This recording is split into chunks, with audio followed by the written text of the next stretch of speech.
What would you do for your country and your fellow countrymen? Would you eat the upchuck of the sick and the dying to prove a point? If not, can you really call yourself a Texan?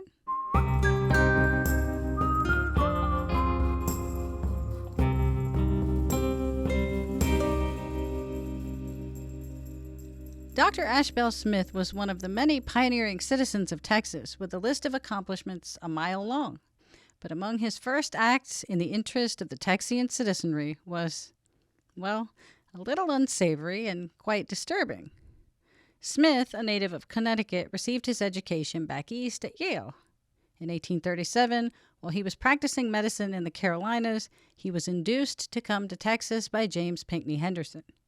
Smith arrived here in the spring of 1837 and took up lodging with President Sam Houston. Houston liked Smith, and that relationship led to Smith's appointment as Surgeon General of the Army of the Republic of Texas. When yellow fever ravished Galveston Island 2 years later, Smith sprang into action, tending to the sick and studying the progression of the disease in his patients. And then he studied their organs after they died.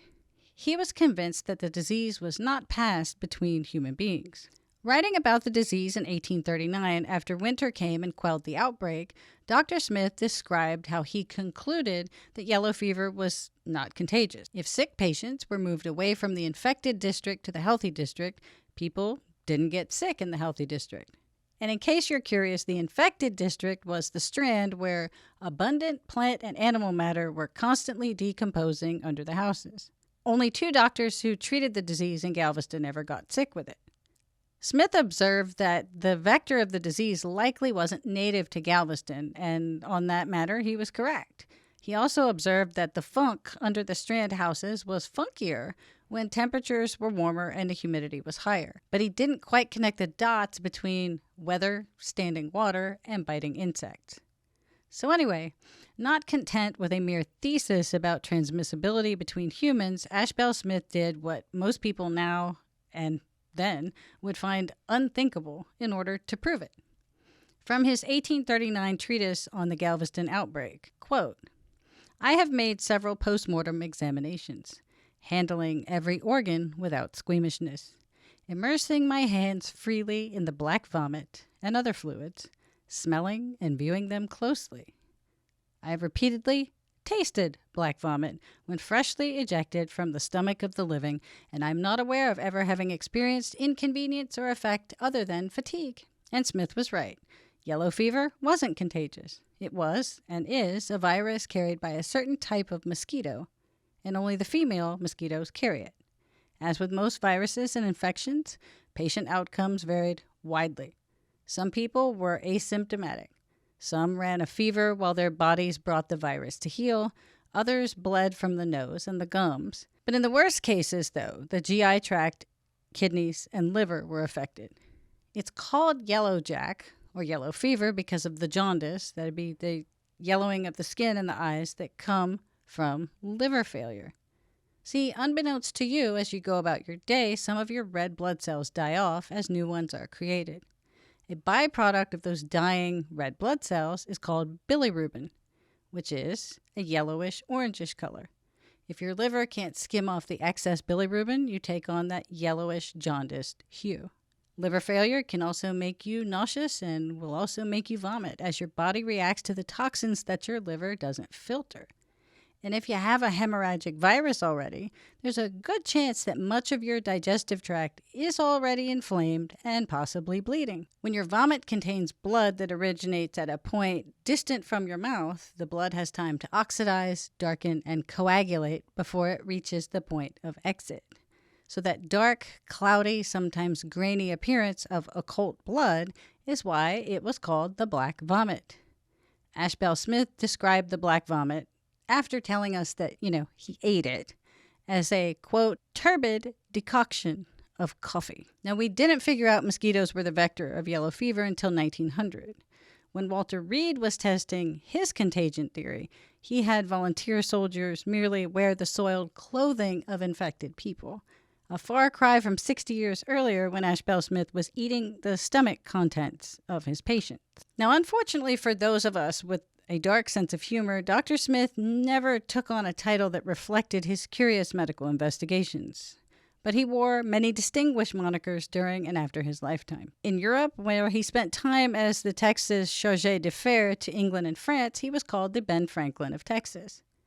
Here at home, he was called the Sage of Evergreen because he was a learned gentleman who happened to live at a plantation called Evergreen. He's called the father of Texas medicine on account of he helped organize early medical societies here in Texas. And he's called the father of the University of Texas because he served on the first board of regents and helped to recruit talented professors to the new university. He's called Colonel Smith because that's the rank he attained during his military service. Dr. Spew Eater was no honorary colonel. In his chosen profession, he treated everyone from orphans to the First Lady of Texas.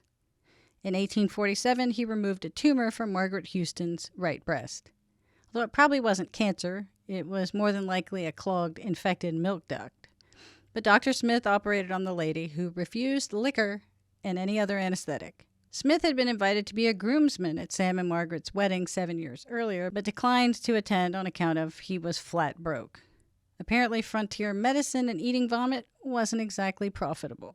He may also rightly be called the father of Prairie View A&M, since he helped to organize that, along with the women's seminary in Austin. Diplomacy was also in Dr. Smith's wheelhouse. As Secretary of State to President Anson Jones, he was asked to draft a list of terms to be quietly presented to the Mexican government in the hopes that they'd formally recognize the independence of Texas. Why? Jones wanted to be able to give Texans a viable binary choice between statehood and an independent Texas without the looming specter of invasion from Mexico. Despite his educational attainments and diplomatic appointments, Dr. Smith did not sidestep military service. He served under Zachary Taylor during the Mexican-American War and also led a company during the American Civil War. He took a mini ball to the arm at the Battle of Shiloh, and as the story goes, when the ball struck him, he took the Lord's name in vain as the pain of being shot registered in his mind. Suddenly regaining his composure and seeing the error of his ways, Smith dropped to his knees to beg God's forgiveness, as the battle just raged on around him. Ashbel Smith was a fine orator and inserted himself into Texas politics when it was convenient or necessary. He engaged in many a fiery duel with opponents, preferring those fought in newspaper columns to those actually fought with dueling pistols. More than once, he was burned in effigy in Texas for his political views, in the 1850s when burning effigies was still fashionable. Dr. Ashbel Smith had a broad and splendid career in Texas that spanned 5 decades and left many a mark on our history. 48 years of that splendid career may well have been lost to us entirely had he been wrong about yellow fever in 1839. Is the idea of eating black vomit a repulsive one? Yes it is, but it proved a point that Smith thought was vital to public health, and it proves to us the value of the immortal words of David Crockett.